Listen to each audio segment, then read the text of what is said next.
Good morning. So just have to get my device here to work with me and remember the code.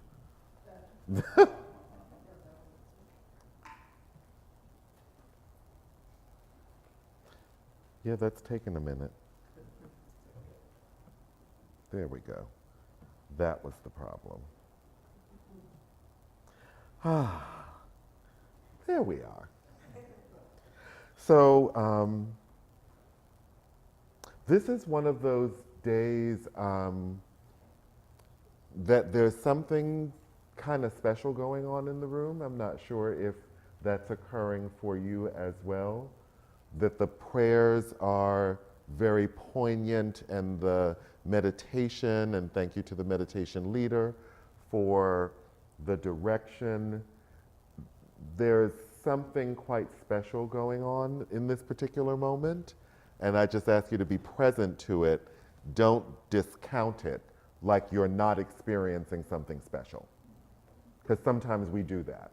Like there's a special moment that comes and we're like, okay, it can't be that special. No, it is. So just key and lean into that a little bit today. I think that's important. I also wanted to thank Mary Murphy for picking me up yesterday and helping me do a Chinese food run. We broke bread over chicken and shrimp and broccoli and stuff. And I think that there's a pulling in the universe that is a bit unique, but not unfamiliar.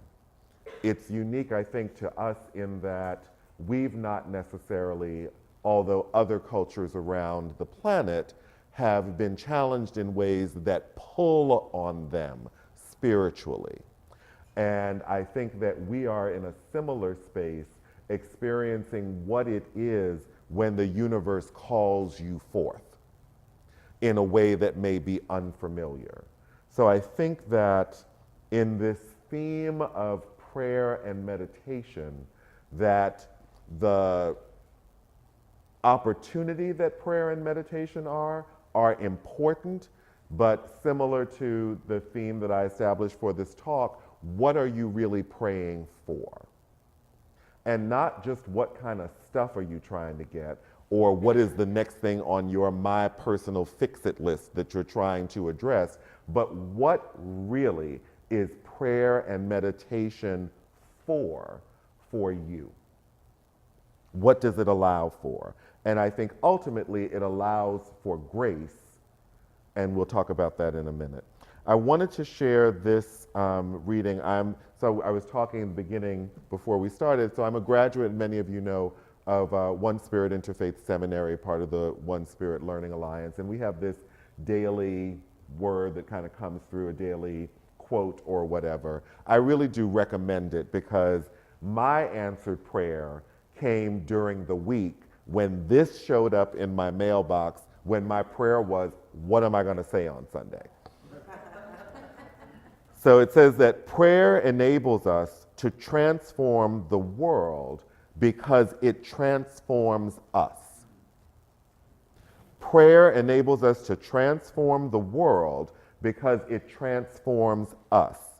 From the moment we awaken each morning, our minds are at work in one direction or the other. Either we are slaves to the fearful mental habit patterns that dominate our world, or we are consciously taking part in the counterforce to the world's despair.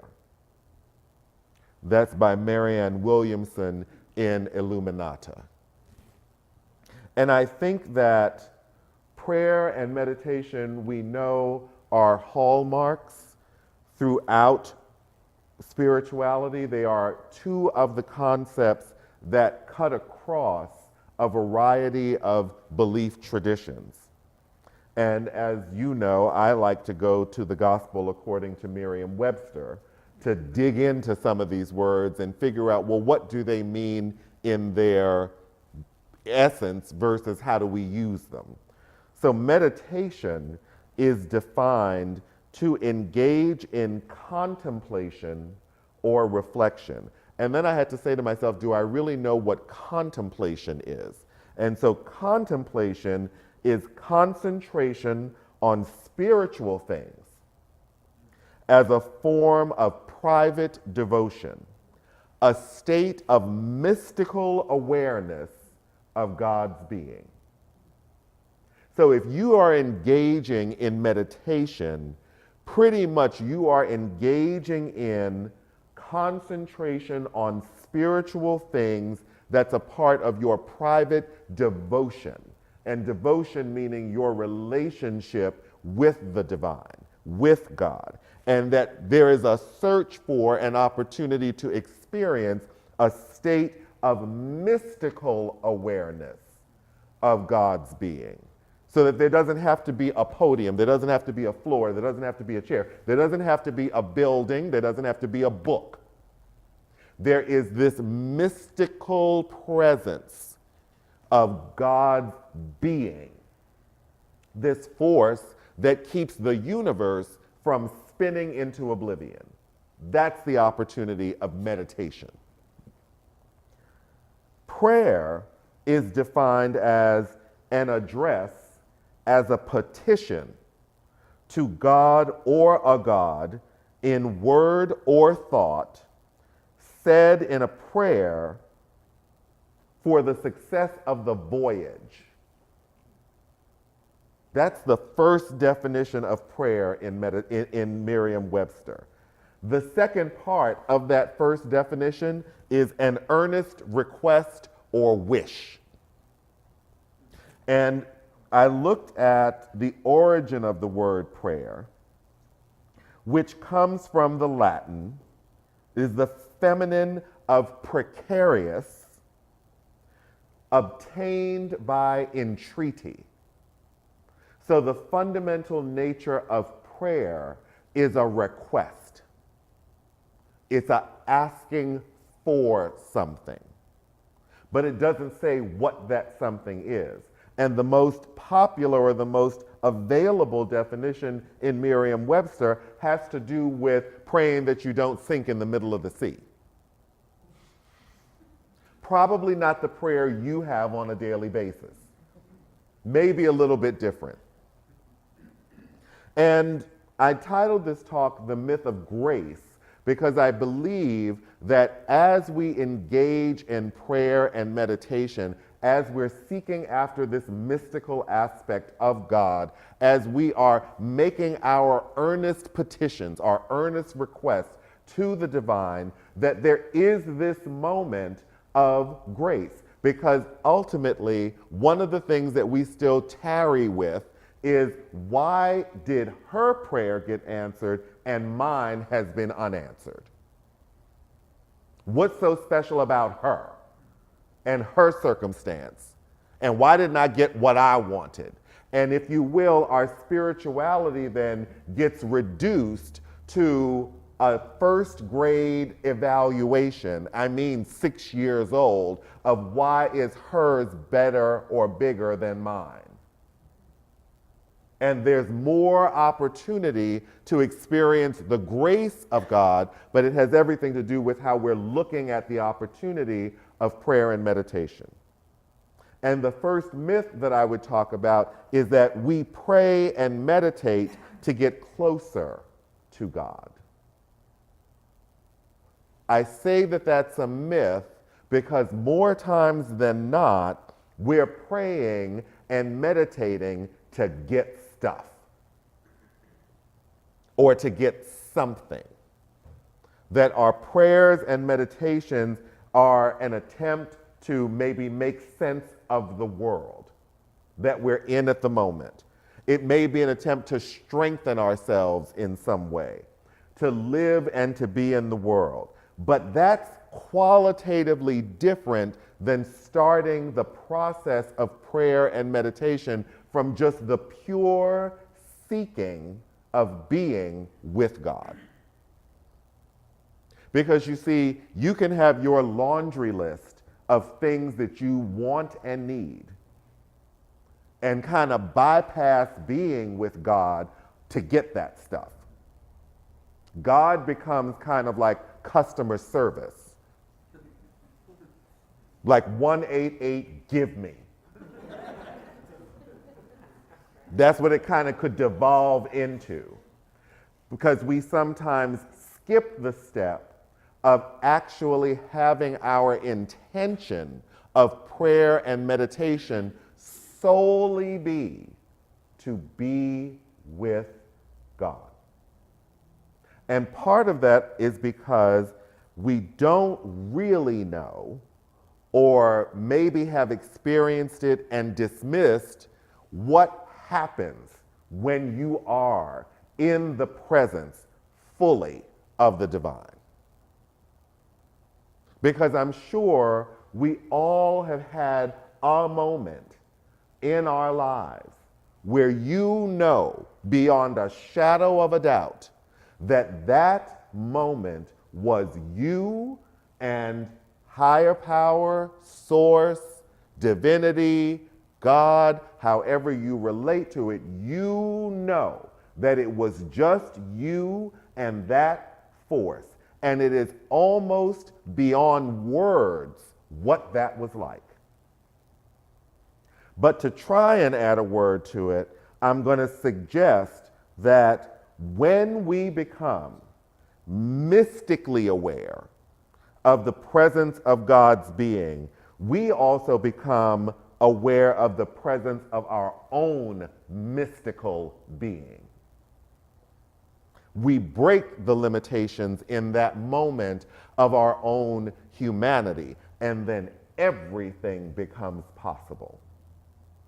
And then in the next moment, we discount the last moment, and then we're back to our list of 1888, give me. Surrendering our power in the universe. So the second myth is that prayer and meditation will get you what you want and need. That's kind of the myth that we operate under, that if I really pray really hard, or if I meditate and just become translucent purple light, then all of a sudden my mortgage is going to get paid. It's just the money's just going to fall down from the sky. The science of mind has this to say about prayer. Prayer is a certain mental attitude, a certain way of thinking, a certain way of believing. So prayer has something to do with how and what you believe. It is inextricably linked to your faith, to what you believe is possible and to be true and of the nature of God. Goes on to say, all prayer is mental. Some prayers reach a state of belief while others fall short of that state. This leads us to suppose that the answer to prayer is in the prayer when it is prayed. And if I didn't have science of mind as an e-file, I would have thrown the book across the room when I read that line. The answer to prayer is in the prayer when it is prayed. True prayer stimulates a belief in good, capital G, which nothing else can, and often causes the one who prays to rise to a point in mentality where the healing work may be done, according to the laws of the universe, which is a law of mind. So, if you will, your prayer has nothing to do with your personality. Your prayer has nothing to do with your desperation. Your prayer has nothing to do with your anger. Your prayer has everything to do with what you believe and and your connection to the divine.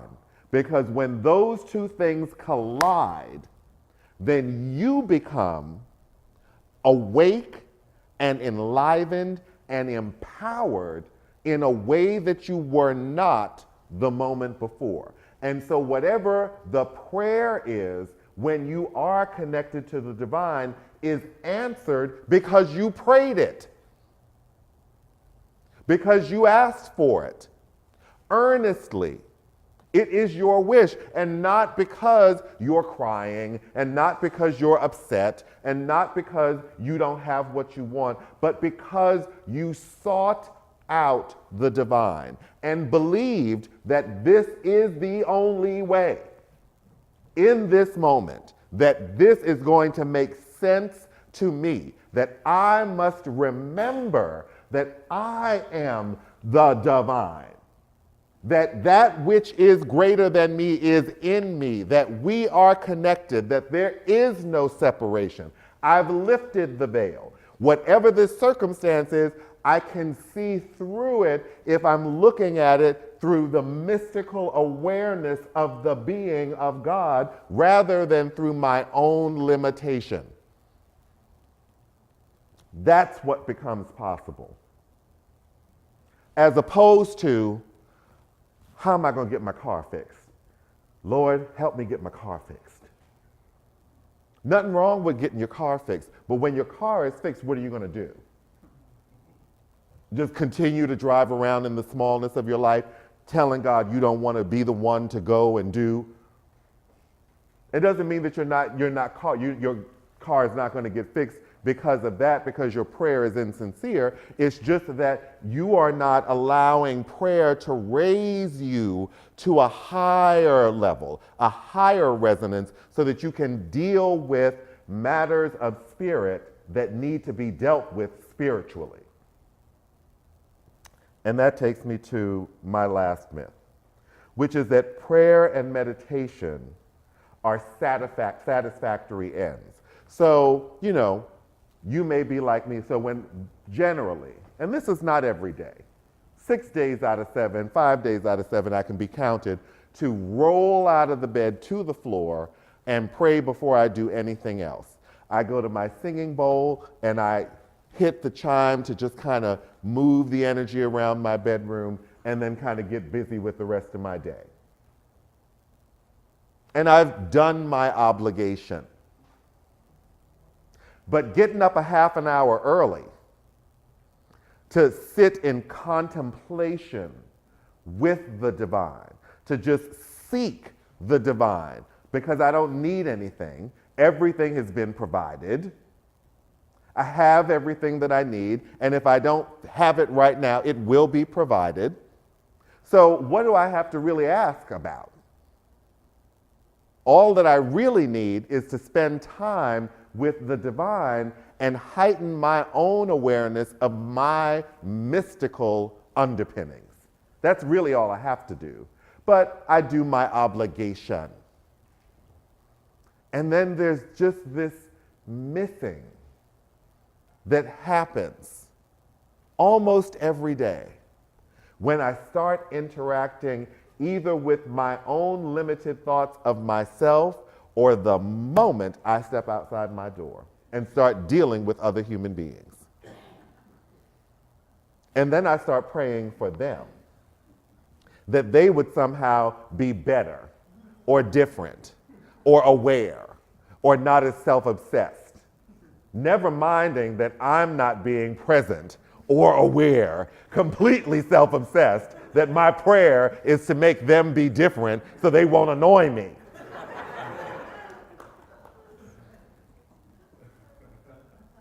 Prayer and meditation are not satisfactory ends unless the engagement with the experience of prayer and meditation offers something else or leads us someplace else. In the Bible, in the book of the First Thessalonians, there is this: be at peace among yourselves. And we urge you, it says brothers, but brothers and sisters, admonish the idle, Encourage the faint-hearted. Help the weak. Be patient with them all. See that no one repays anyone evil for evil, but always seek to do good to one another and to everyone. Rejoice always. Pray without ceasing. Give thanks in all circumstances. This was part of a letter from Paul to new believers in this guy called Jesus in a place called Thessalonica, which is now in what we know to be Greece. And solely the purpose of this entire letter is to encourage them in this new faith that they have, in this new belief that they have. Our prayers and our meditation are fueled by our faith, and as a result of that, give us the opportunity to experience grace. And grace, according to Merriam and Webster, unmerited divine assistance. Unmerited, meaning that you can't do anything to get it, and you can't do anything to lose it.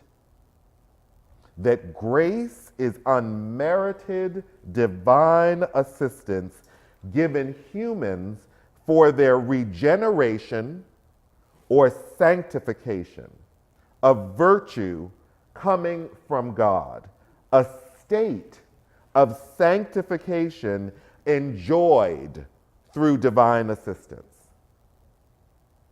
So the opportunity of prayer and meditation is grace. Is that in that connection with the mystical being of God is the opportunity for unmerited divine assistance. It's always available. And prayer and meditation are our pathway to experiencing, using, and being used by grace. The last thing that I would say in summing up is this also came into my email box this week, another answered prayer about what am I going to talk about. Service is what prayer looks like when it gets up off its knees and walks around the world. I'm going to say that one more time. Service is what prayer looks like when it gets up off its knees and walks around the world. That's by Michael Graham. Whatever we pray for, whatever we meditate on, we may be the beneficiary of it, but fundamentally, it is an opportunity to be of service. For us all to be of sacred service. And I don't know about you, but I would venture to say that we've all been through a few things in this little thing called life. And the greatest opportunity that we have on a moment-by-moment basis is to allow what we've experienced to be not just an anthem for ourselves, but to be a blessing for those who are not in that space, who don't have their own personal resolve to do better, or to be better, or to have more. That any work that we can do to be of service to the world is an opportunity for us to experience grace and that mystical being of God. I thank you so much, and God bless you.